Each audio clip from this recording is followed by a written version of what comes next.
Gunakanlah waktumu sebaik mungkin di saat waktu kamu muda, karena itu adalah waktu terbaik untuk kamu menjadi berguna untuk orang sekitar.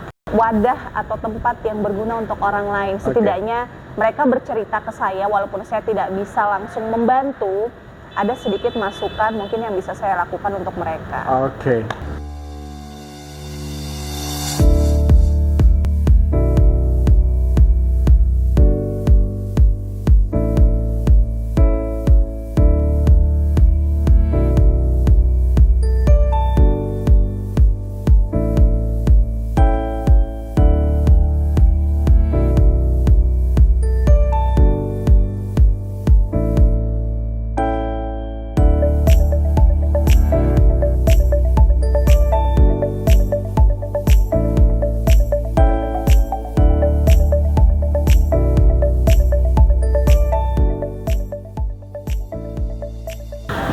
Saya nanti punya teman yang bakalan saya ngajak ngobrol di Inframe Ambon Express tentunya. Lengkapnya sih Puspa Indrasari Nurullah Patisausiwa. Panjang ya.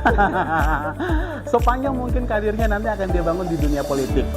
Langsung saja ya, karena tamu saya sudah datang. Udah lama di parkiran.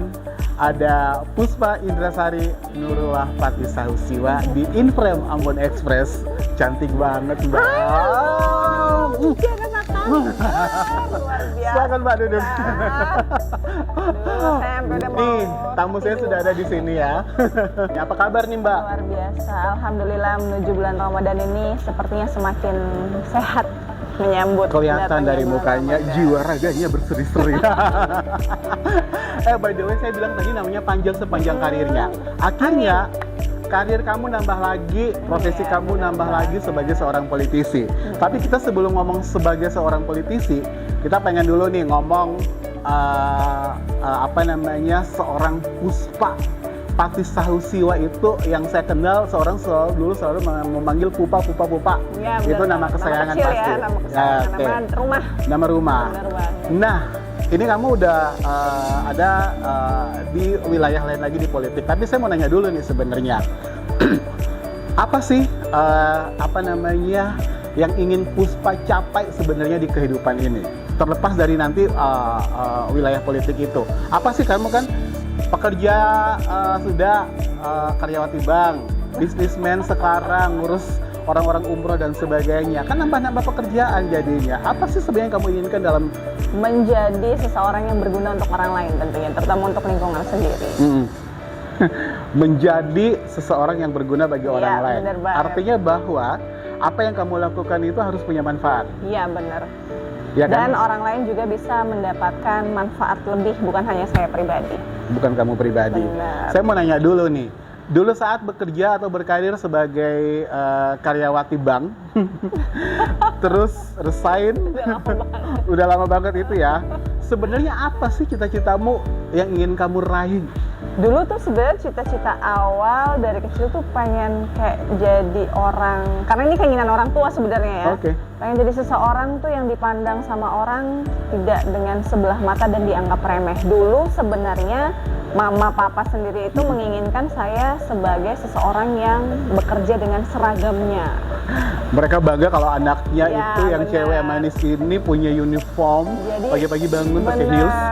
Terus ujuk-ujuk pakai seragam, dilihat sama tetangga, itu kayaknya punya kesan tersendiri buat orang tua bahwa aduh, anak saya tuh ternyata dihargai banget gitu loh. Apalagi perempuan ya. Tapi makin ke belakang ini kayaknya saya mematahkan stigma orang tua tersebut bahwa ingin saya menjadi seseorang yang berseragam. Tapi sebenarnya itu ada kontroversi juga di rumah. Jadi kenapa sih lebih memilih, orang bilang serabutan?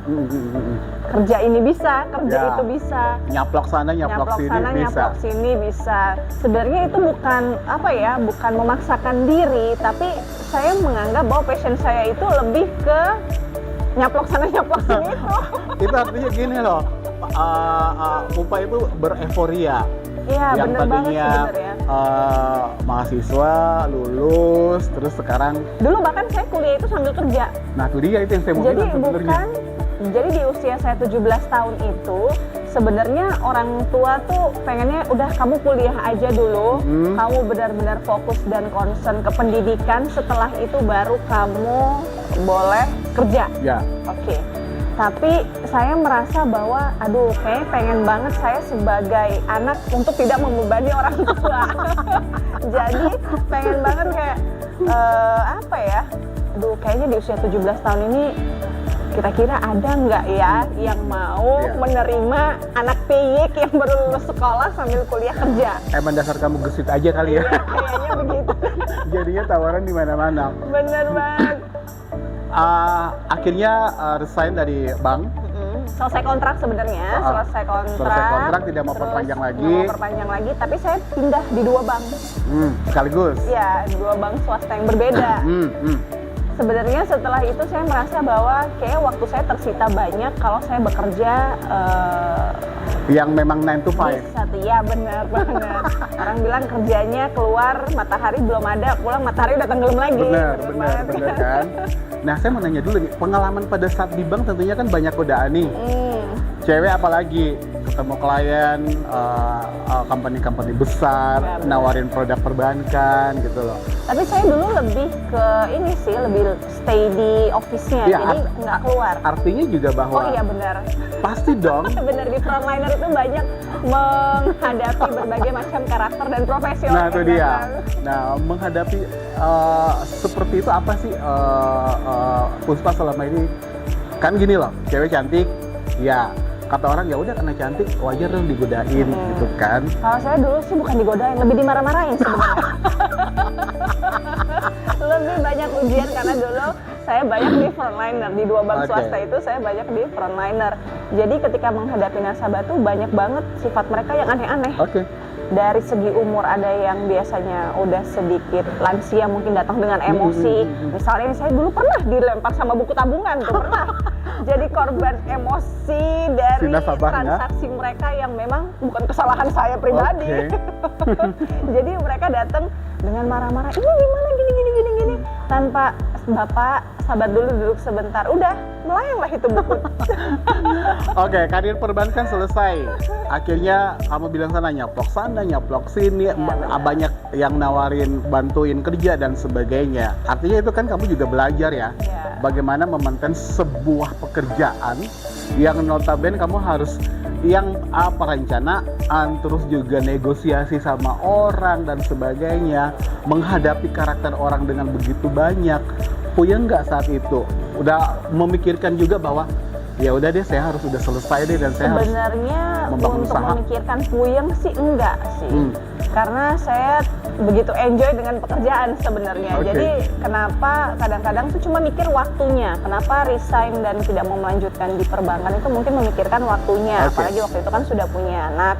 Jadi memikirkan bahwa waktunya banyak tersita di pekerjaan di luar. Ya. Saya pikir sepertinya harus mencoba sesuatu yang tidak nyaman tapi bisa menghasilkan waktu yang maksimal dan cuan. Ini saya bilang tadi kamu berevolusi jadinya. Akhirnya kamu memanfaatkan segala skillmu untuk bagaimana membangun karirmu dan juga kehidupanmu. Menjadi pengusaha, mungkin karena ngikut bokap ya. Iya, orang tua sih sebenarnya wira swasta. Iya benar. Jadi mama papa tuh nggak ada yang, keluarga saya basically nggak ada yang, kebanyakan sih nggak ada yang sekolah semua, pendidikan. Jadi papa pun begitu, pendidikannya juga cuma sampai SMA, tapi sepertinya banyak pelajaran yang diambil di luar.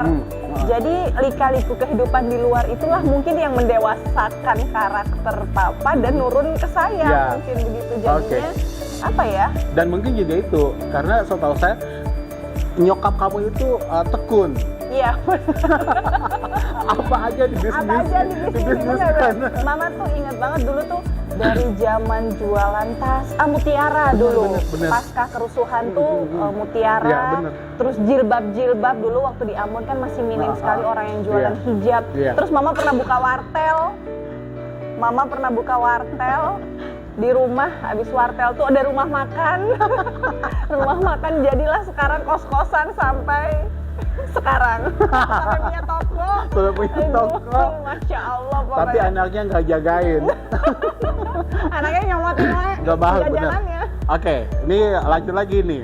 Akhirnya bergaul sana sini, punya banyak pengalaman, ketemu orang-orang hebat, dan akhirnya bisa jadi seorang pengusaha travel umroh.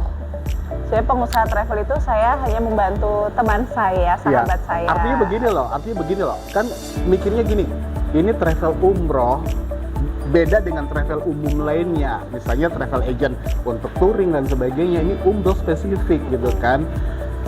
Apa sih yang ada di benak kamu bahwa gue interesting banget nih untuk ada di wilayah ini, ngurusin umroh dan sebagainya. Aku lihat kan sibuk banget ya, postingnya koper.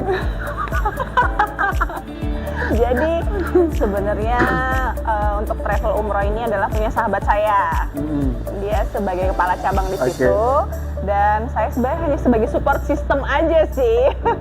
Support system yang juga memberikan masukan kepada dia dan juga membantu promosi sebenarnya.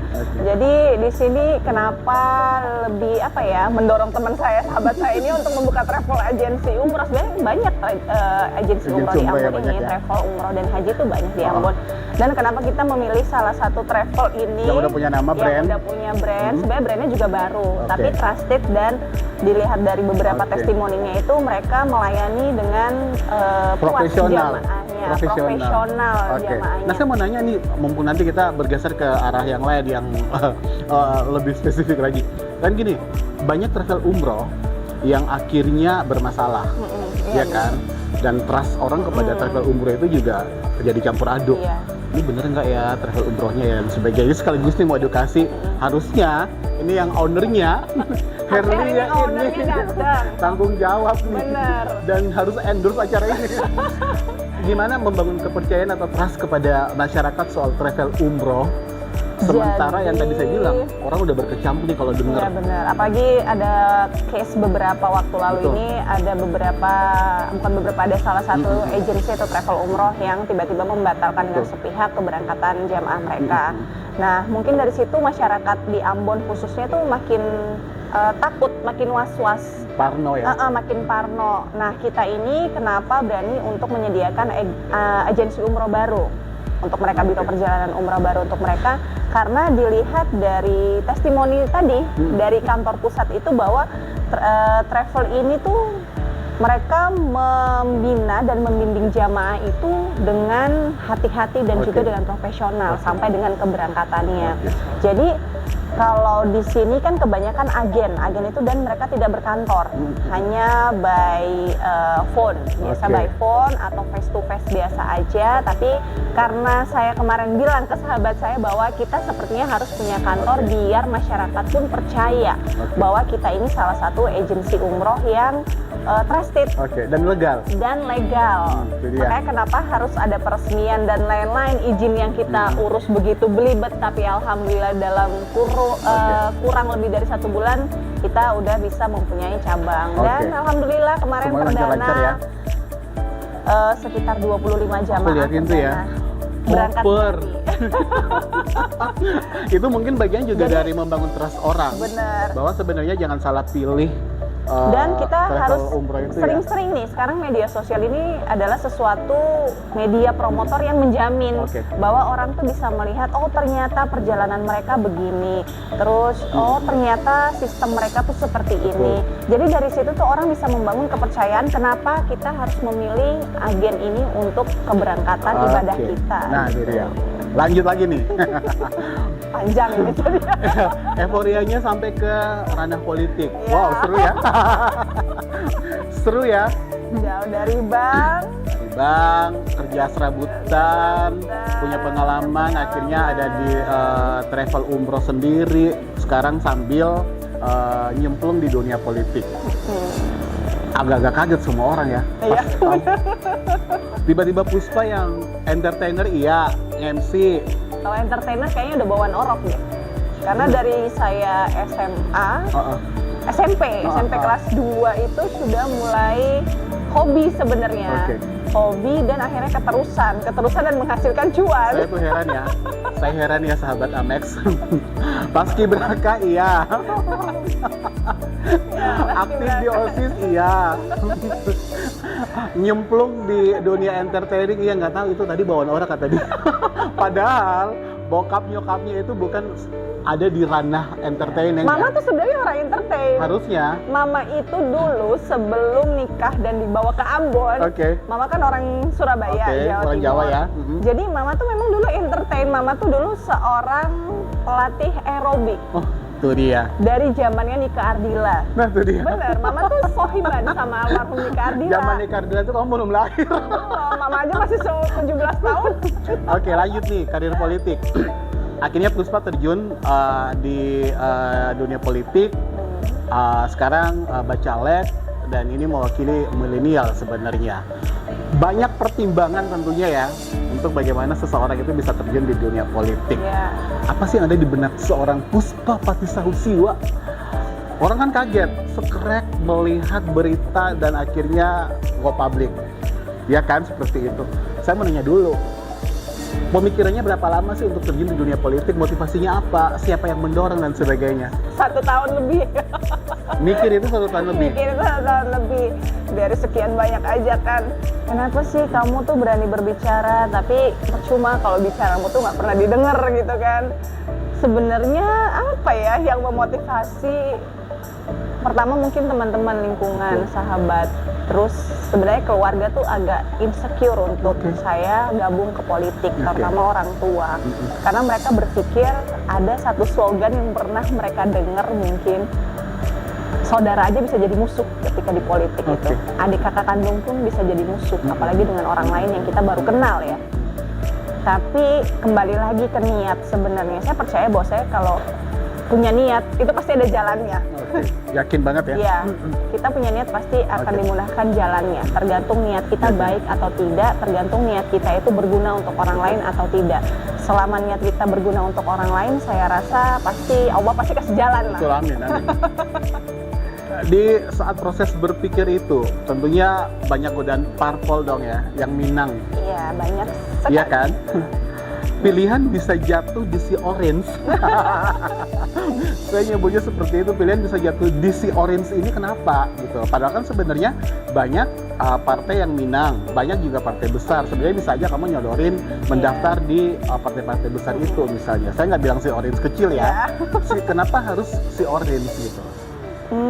Pertama si orange ini sebenarnya sudah memprospek saya begitu lama. Sebelum datangnya parpol lain yang datang akhir-akhir ini.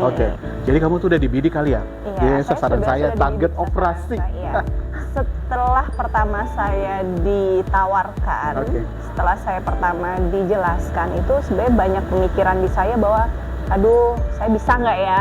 Saya cocok nggak ya masuk ke sini? Karena framing si orange ini sudah banyak stigma orang di luar menganggap bahwa ada tembok tersendiri yang mereka bangun dibanding dengan parpol lainnya, parpol nasionalis lainnya. Ketika saya masuk di situ, saya diyakinkan, sebelum gabung nih, saya diyakinkan bahwa kamu bisa merubah stigma orang di luar sana ketika kamu gabung.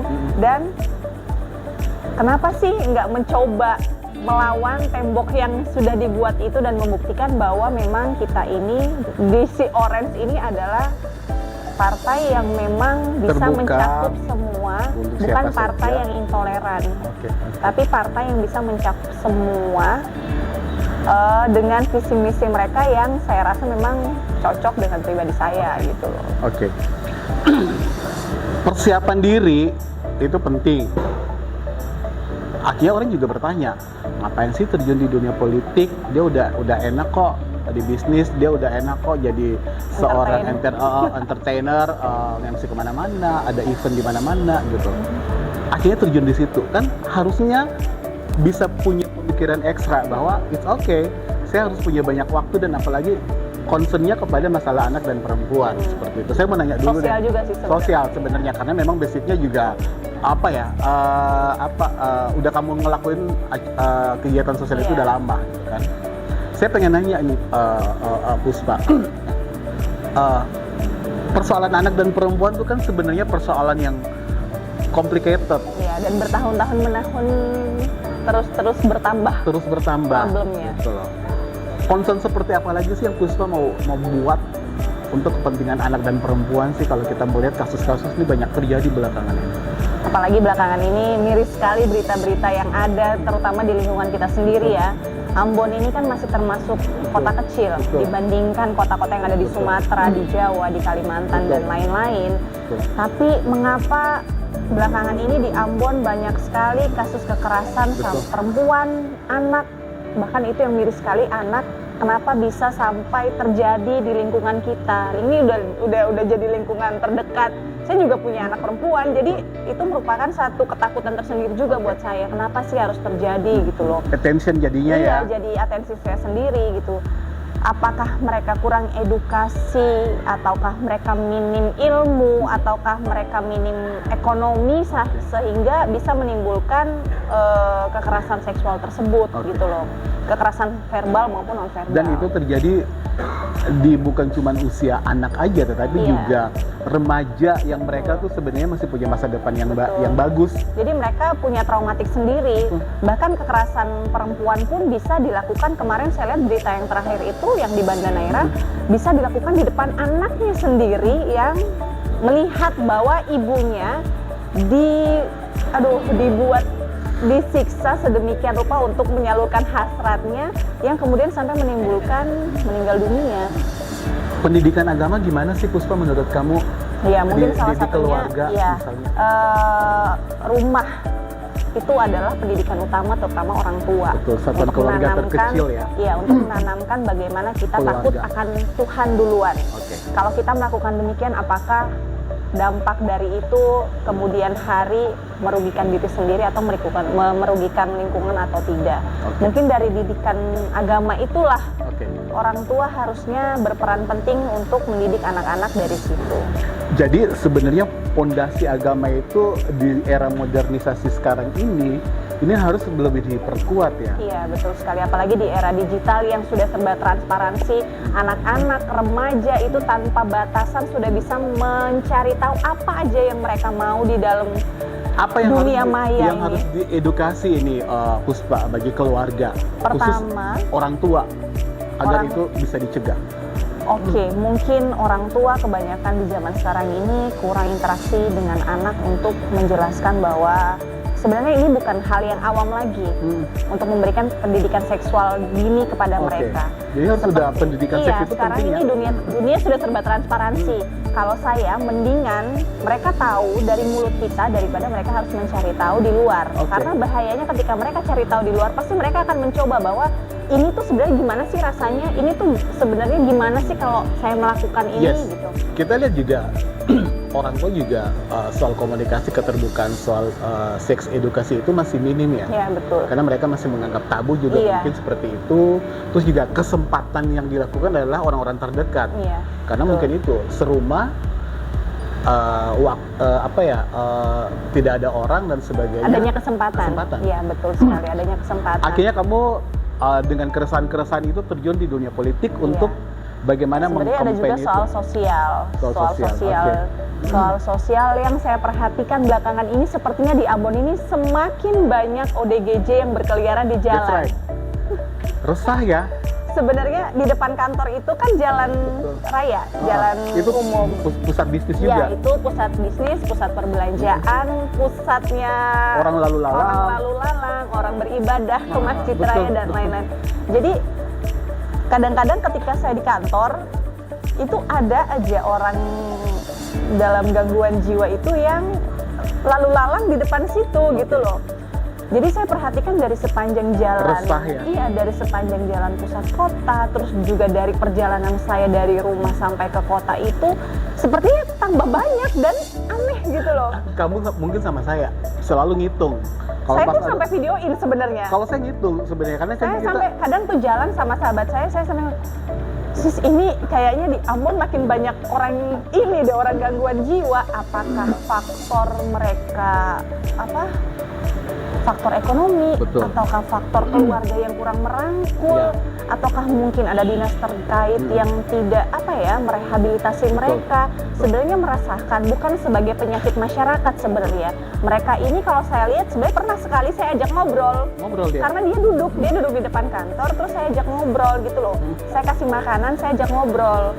Dia masih bisa merespon dengan baik apa yang saya tanyakan, apa yang saya bicarakan. Cuma mungkin itu ya, tidak ada yang mau merangkul. Yes, kayaknya mereka juga harus butuh penanganan khusus, bukan kayaknya memang harus sebenarnya. Oke, ini aktivitas sosial banyak yang sudah kamu lakukan. Menurut kamu itu merupakan salah satu poin kamu untuk terjun ke dunia politik juga nggak?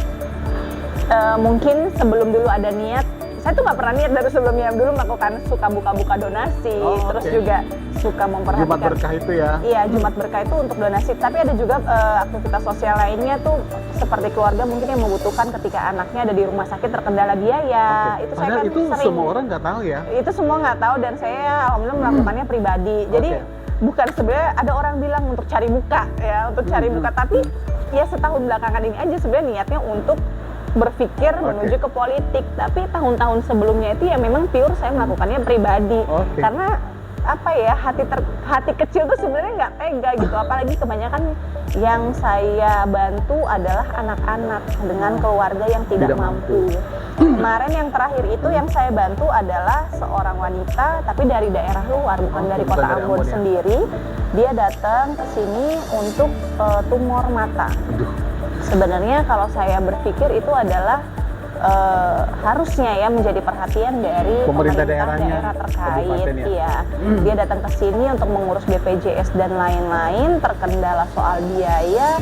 Jadi itulah mengapa tiba-tiba ada teman-teman mungkin ya dari media sosial yang melapor, kakak minta tolong ini ada yang perlu dibantu seperti ini. Ya saya alhamdulillah waktu luang juga ada, kenapa tidak saya untuk membantu gitu loh. Kan memang basicnya adalah suka membantu aja sebenarnya. Perempuan kalau terjun di dunia politik pasti banyak godaan. Kita nggak bisa sebelum terjun menafikan aja dunia. Nah itu dia, kita nggak bisa menafikan itu, apalagi ini dalam hal berkompetisi. Godaan-godaan itu kamu nanti menepisnya seperti apa sih Puspa? Karena kan gini loh, pasti gini, satu, bukan cuma godaan, omongan-omongan di belakangnya juga pasti banyak. Kamu melihat itu, terus kamu mengatasinya kayak apa? Fokus pada tujuan aja sih sebenarnya. Akhirnya saya bilang harus benar-benar meluruskan niat. Harus benar-benar meluruskan niat dan jangan tengok kanan kiri sebenarnya.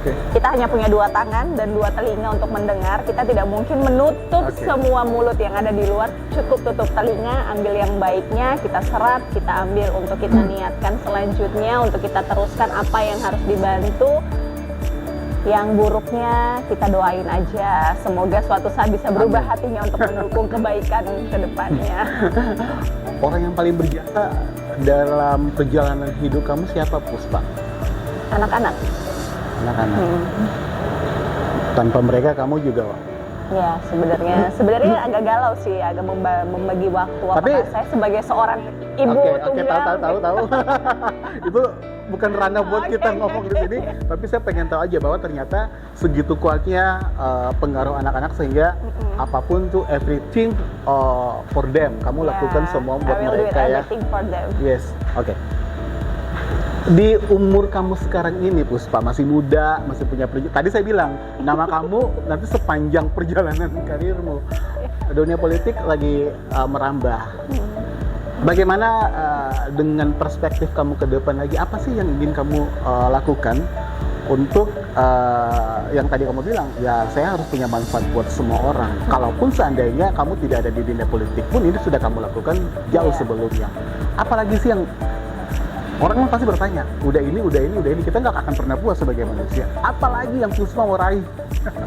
Ya mungkin niat itu aja dulu sih, untuk memperbaiki hubungan dengan lingkungan. Memperbaiki hubungan dengan lingkungan, menjadi orang yang berguna dan bisa ada ketika mereka butuhkan. Walaupun tidak munafik, sebenarnya kita manusia ini membagi diri jadi berapa? Mau untuk keluarga kah? Mau untuk pekerjaan kah? Mau untuk anak-anak kah? Tapi ya itu, maksudnya usaha. Usaha untuk bagaimana kita bisa menjadi wadah atau tempat yang berguna untuk orang lain. Setidaknya mereka bercerita ke saya, walaupun saya tidak bisa langsung membantu, ada sedikit masukan mungkin yang bisa saya lakukan untuk mereka. Oke. Seru sekali ya ngobrol sama seorang Puspa Indrasari Nurullah Patisausiwa.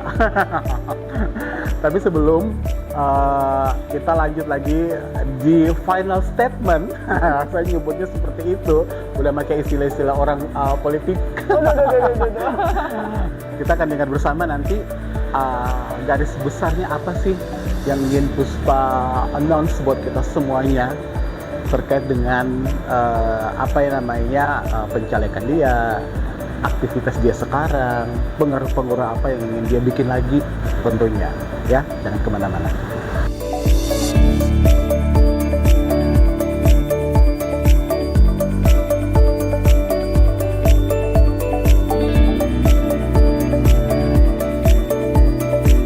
Banyak activity yang dia lakukan dan ini juga punya manfaat. Di final statement obrolan kita di Inframe, apa yang mau Puspa katakan sih buat perempuan-perempuan di luar sana? Sebenarnya bukan perempuan aja sih, buat anak-anak muda. Bunda anak muda especially. Apa sih yang mau Puspa katakan buat mereka agar ya yang tadi seperti Puspa, hidup ini harus punya manfaat. Apa yang harus mereka lakukan ya, di hidup era itu sekarang? Sebenarnya bukan hablum minallah aja, tapi hablum minanas juga. Bagaimana kita memperbaiki hubungan bukan hanya dengan Tuhan aja, tapi memperbaiki hubungan juga dengan orang lain. Salah satunya mungkin menjadi orang yang berguna untuk lingkungan sekitar ya. Karena saya pernah mengutip salah satu salah satu bukan hadis sih, salah satu perkataan dari seorang tabi'in, Hafsah bin Syirin. Ini adalah bagaimana kita sebagai pemuda itu berguna di waktu kita muda.